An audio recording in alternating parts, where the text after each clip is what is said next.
نوجوان ساتھی، جیسا کہ آپ کو علم ہے یہ ماہ ثانی ہے سیدنا ابو بکر صدیق سب کہتے ہیں اللہ تعالیٰ آپ کی نسبت سے اس مہینے کو یاد کیا جاتا ہے۔ ہر مصنف، مفسر، مقرر، خطیب، ادیب اپنے انداز میں سیدنا صدیق اکبر رضی اللہ تعالیٰ عنہ آپ کی بارگاہ میں اپنے انداز پیش کر کے عقیدت کے پھول حاصل کر کے ابدی سعادت سمیٹ کر اور بارگاہ خداوندی کا قرب ہوا چاہتا ہے۔ آج اسی غرض سے آپ حضرات کے سامنے بندہ الہی کی جو آیت کریمہ پڑھی ہے، اس آیت مبارکہ میں دو چیزوں کا ذکر کیا گیا ہے۔ وَصَدَّقَ بِهِ أُولَٰئِكَ هُمُ الْمُتَّقُونَ، وَالَّذِي جَاءَ بِالصِّدْقِ وَصَدَّقَ بِهِ، ایک صدق ہے اور ایک تصدیق۔ تو ان دو چیزوں پر گفتگو کر کے سیدنا صدیق اکبر رضی اللہ تعالیٰ عنہ آپ کی فضیلت و عظمت کے حوالے سے جو باتیں قرآن و حدیث کی روشنی میں ہوں گی عرض کر کے میں چاہوں گا کہ جو ہمارے عقیدے کے اندر خرافات ڈالی جا رہی ہیں یا جو موجود ہیں، ہم جو کمزور باتیں سن کر اپنے قلب و اذہان میں بٹھا چکے وہ اس گفتگو سے دور ہو سکے۔ میں کوشش کروں گا تاکہ میری اپنی بھی اصلاح ہو اور میرے مسلک کے جو عوام اہل سنت ہیں ان کی بھی اصلاح ہو جائے۔ ہر بات جب یہ کوشش کی جاتی ہے اور کی جاتی ہے بات اس میں اصلاح کا پہلو سامنے رکھا جاتا ہے۔ ہمارا ہرگز اہل سنت کا یہ انداز نہیں ہے کہ ہم کسی جماعت یا کسی ایک فرقے کو اپنا سامنے رکھتے ہوئے کسی کو ہٹ کرتے ہیں، ہرگز یہ بات نہیں ہوتی۔ ہمارے اہل سنت کے اندر میان روی اور اعتدال چلتا ہے۔ ہم ہمیشہ یہ کوشش کرتے ہیں کہ قرآن و حدیث کی روشنی میں ہم صرف اتنا کرتے ہیں کہ جو ہمارے مسلک کے لوگ ہیں، جو اہل سنت کا عقیدہ رکھتے ہیں، وہ دائیں بائیں نہ ہو، صرف وہ اپنی لائن پر ہی چلتے ہیں۔ تو ہم نے سیدنا صدیق اکبر رضی اللہ تعالیٰ عنہ کی ذات کے حوالے سے جو باتیں آپ کے سامنے رکھ رہی ہیں کوشش فرمائیں، جو بات اچھی لگی اسے قبول فرمائیں اور جو بات قرآن و حدیث کی حد پر ہو اس سے رد کرتے ہیں۔ تو آیہ مبارکہ میں ہے کہ وَالَّذِي جَاءَ بِالصِّدْقِ وَصَدَّقَ بِهِ أُولَٰئِكَ هُمُ الْمُتَّقُونَ۔ مفسرین کرام فرماتے ہیں کہ وَالَّذِي جَاءَ بِالصِّدْقِ، بالصدق سے مراد پیارے آقا علیہ السلام ہے اور وَصَدَّقَ بِهِ اس سے مراد سیدنا صدیق اکبر ہے اور اولئک هم المتقون اس سے رسول اللہ بھی مراد ہے اور سیدنا صدیق اکبر بھی مراد ہے۔ یہ ایسی دو ذوات قدسیہ ہے کہ جن کا تقوی خود مہمان بنا رہتا ہے۔ سبحان اللہ۔ ہم چونکہ فی زمانہ جو حالات چل رہے ہیں، سوشل میڈیا کا دور ہے، بعض آئی چیزیں سننے کو ملتی ہیں۔ ہمارا نظریہ اہل سنت کا، اعلیٰ حضرت کا عقیدہ اور ہمارے اسلاف کا عقیدہ، بالخصوص حضور داتا صاحب کا عقیدہ، ہمارے اولیاء کرام کا عقیدہ، حضرت سیدنا حضور داتا گنج بخش شکر رحمۃ اللہ علیہ آپ کے مزار پاک کے اوپر لکھا ہوا ہے، سب سے پہلے یہ شعر لکھا ہے۔ تو ہمارے اسلاف کا عقیدہ ہے وہ یہ، ہم یہ بات متفق علیہ مانتے ہیں کہ افضل البشر بعد الانبیاء سیدنا صدیق اکبر صاحب کیا رضی اللہ تعالیٰ، نبیوں کے بعد اگر کوئی بندہ بلند درجہ رکھتا ہے تو وہ سیدنا صدیق اکبر۔ یہ ایسی شخصیت ہے کہ جن کی افضلیت پر تمام مکاتب فکر متفق ہے، سوائے ایک فرقے کے۔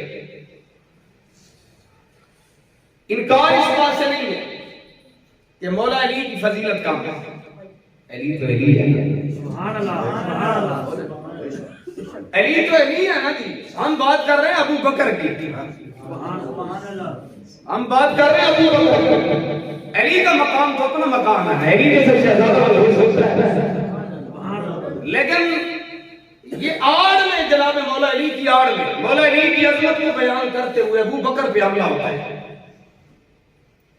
ابو بکر کی ذات کو گھسیٹا جاتا ہے، ابو بکر کی ذات پہ طنز کیا جاتا ہے۔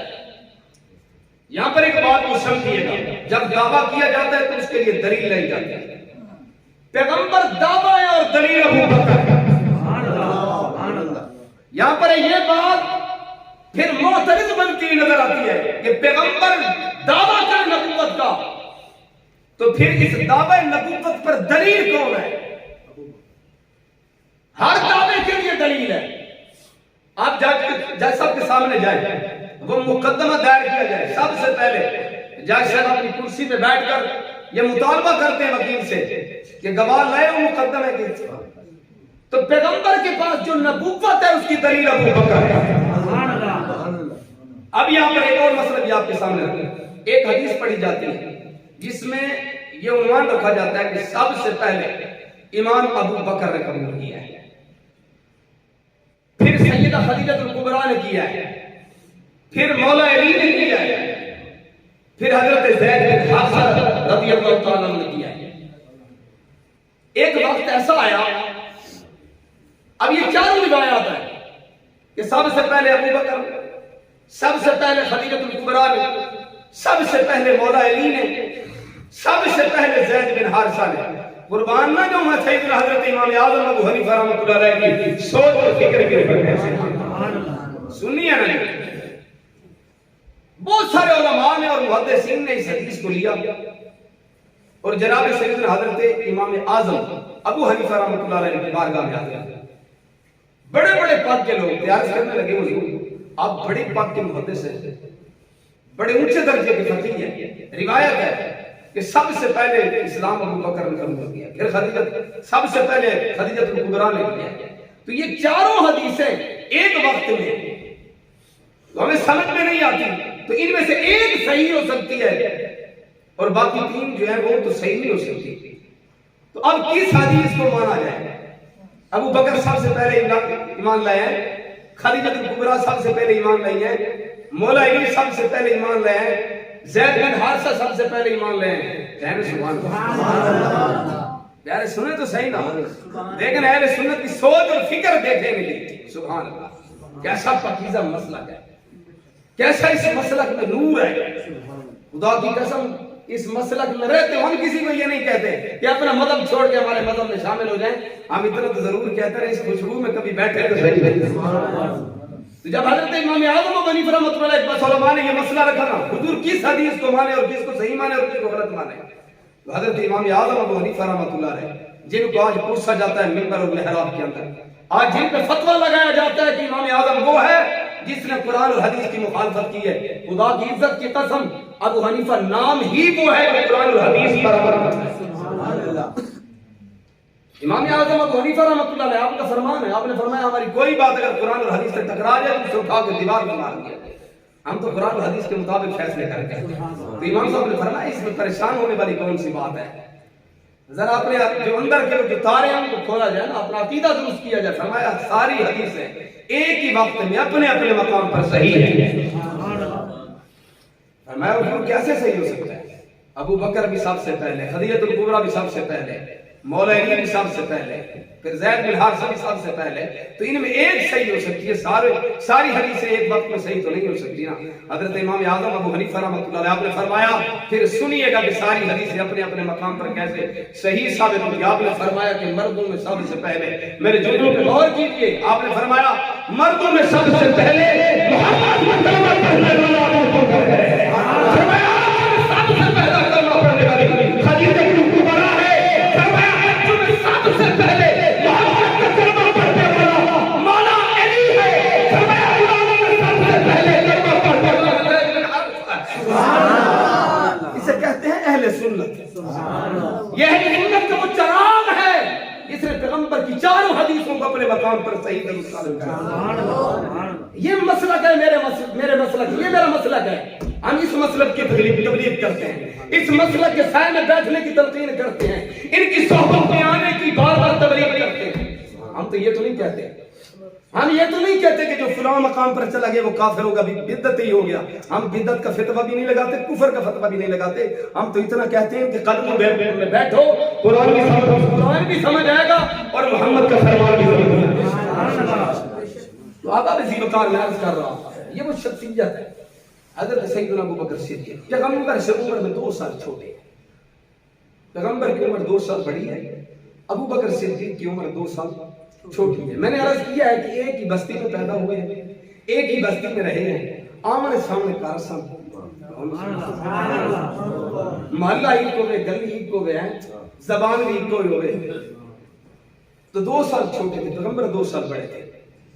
فطرتی بات یہ ہے کہ سیدنا جتنے بھی صحابہ کرام سے جتنے بھی صحابی گزرے ان میں سے اکثر صحابہ کرام کے بارے میں یہ آتا ہے کہ وہ اعلان نبوت سے پہلے سابقہ جن دینوں پر تھے. تو کسی نے کبھی کسی زمانے میں بت کی پوجا کی ہے، کسی نے کسی بت کے سامنے گردن جھکائی ہے، لیکن ابو بکر ایسا محمد کا یار ہے نا، بچپن سے لے کر تا حیات کبھی بت کے سامنے اپنی پیشانی نہیں چاہیے. دیکھیں نا کہ رب لاج کیسے رکھتا ہے. نبی پاک ہو پھر نبی کی تصدیق کرنے والا گواہ نہ پاک تو یہ خدا کو برداشت کر سکتا ہے؟ یہ بات عقل میں آتی ہے؟ نبی پاک اور نبوت کی تصدیق کرنے والا ابو بکر پاک ہو، یہ کیسے ہو سکتا ہے؟ جس طرح نبی پاک ہے وہ نبوت میں پاک ہے. جس طرح نبی کی نبوت پر حرف نہیں آ سکتا، ہم کہتے ہیں کہ اسی طرح صدیق کی صداقت پر بھی ابو بکر تو وہ چراغ ہے. ابو بکر تو نبی کے اس دور کا ساتھی ہے کہ جب نبی کو ماننے والا کوئی نہ تھا. جب پیغمبر معراج کی رات میں تشریف فرما ہوئے بیت المقدس، پھر عرش مولا سدرہ اوپر رب سے ملاقات ہوئی، واپسی پر تشریف فرما ہوا. تو دین کو سرکار سے سب سے پہلے جس کی ملاقات ہے اس کا نام ابو جہل ہے. بڑا بدبخت ہے، بڑا جاہل ہے. تو وہ جان بوجھ کر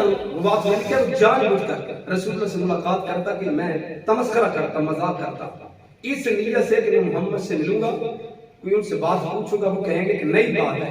وہ مذاق اڑایا کرتا تھا. تو جس رات پیغمبر نے معراج فرمائی، سرکار تشریف فرما ہو تو وہ جان کرا لے گیا. کہنے لگا محمد یہ تو بتا کوئی نئی بات ہے؟ تو رسول اللہ صلی اللہ علیہ وسلم نے فرمایا ابو جہل نئی بات ہے. کہنے لگا کیا بات ہے؟ آپ نے فرمایا ہم نے راتوں رات مکان سے لا مکان کی سیر کی. کہنے لگا نئی بات. آپ نے فرمایا مکان سے لا مکان کی سیر کی، بیت اللہ سے بیت المقدس تک، پھر بیت المقدس سے لے کر سدرہ تک، پھر آگے رب تک، جنت، سارا کچھ ہم نے دیکھا ہے. تو ابو جہل بدبخت اپنی سوچ کے مطابق کہنے لگا محمد پھر یہ تو بتا نا، ہم بیت المقدس بیت اللہ سے جاتے ہیں، کئی ہفتے لگ جاتے ہیں، اور تیرا یہ کیسا سفر ہے کہ راتوں رات تو نے بیت اللہ سے بیت المقدس کا بھی سفر کیا، پھر عرش مولا تک بھی پہنچا. بس یہ بات سننے کی دیر تھی، بھاگ پڑا. سب سے پہلے نا ابو بکر کے دروازے پہ گیا. سب سے پہلے ابو بکر کے دروازے پہ گیا. دروازہ کھٹکھٹایا، جناب ابو بکر تشریف فرما ہوا. آپ نے فرمایا کیسے آنا ہوا ہے تیرا؟ کہتا ہے یار ایک مسئلہ آ گیا ہے، وہ مسئلہ تو سمجھا دے. آپ نے فرمایا تو کیا کہنا چاہتا ہے؟ کہتا ہے یار کوئی بندہ مجھے کہتا ہے کہ میں نے راتوں رات کہتا ہے میں بیت اللہ سے بیت المقدس کا سفر کیا، پھر میں عرش مولا تک گیا، میں نے بڑا یہ اتنا لمبا چوڑا سفر راتوں رات میں کر لیا ہے، تو میں پھر صبح بھی گیا ہوں. اب یہ مسئلہ بتا کہ ممکن ہے. اس نے اپنی سوچ کے مطابق بات کی، لیکن آگے بھی تو ابو بکر تھا نا، آگے بھی تو ابو بکر تھا نا. اس نے جناب ابو بکر نے فرمایا ابو جہل یہ تو بتا نا، یہ جو مسئلہ دل سے پوچھا ہے اس کا نام کیا ہے؟ اس کا نام کیا ہے جس نے یہ بات تجھ سے کی ہے؟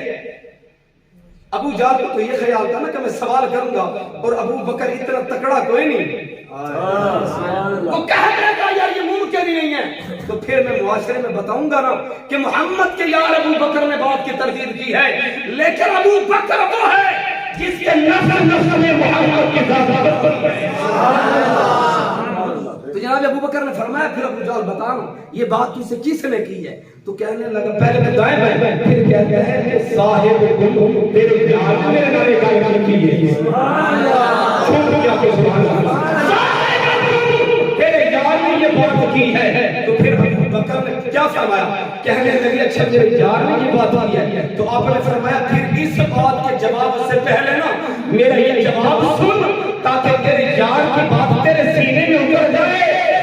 جناب ابو بکر نے فرمایا میرے یار کا ایک غلام ہے جس کا نام جبریل ہے.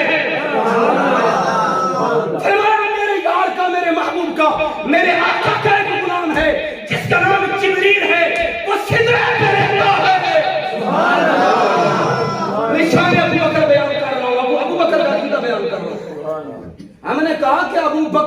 علی ایسے کھڑے ہیں، ایسے کھڑے ہیں۔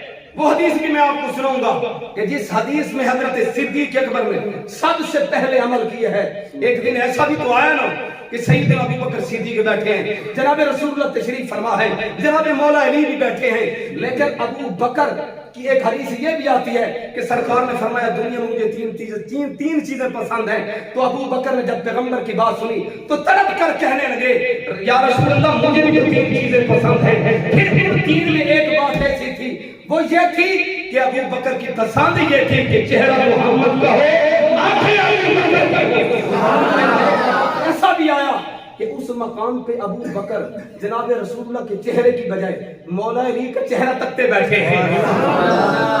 یہ بتائیں محبت ہے یا نفرت ہے؟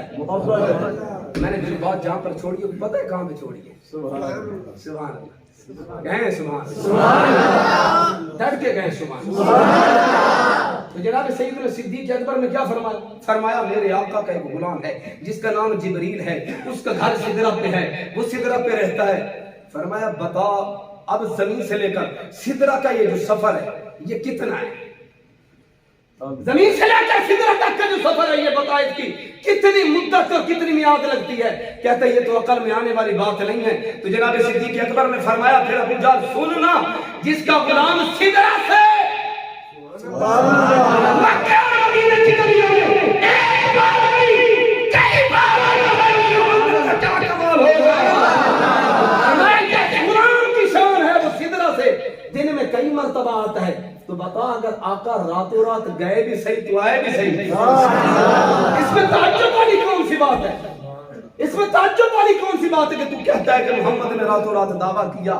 یہاں پر مورخین نے اور بھی بڑی عجیب بات لکھی ہے، فرماتے ہیں پوری رات بھی نہیں لگی جب رسول اللہ نے سفر فرمایا کہ جس بستر سے اٹھ کے آپ گئے تھے وہ بستر بھی گرم تھا، چوبی بھی ہل رہی تھی، پانی بھی چل رہا تھا۔ یہ کمال ہے میرے آقا۔ اس رات کی تصدیق کرنے والے جس جوان کا نام ابو بکر ہے،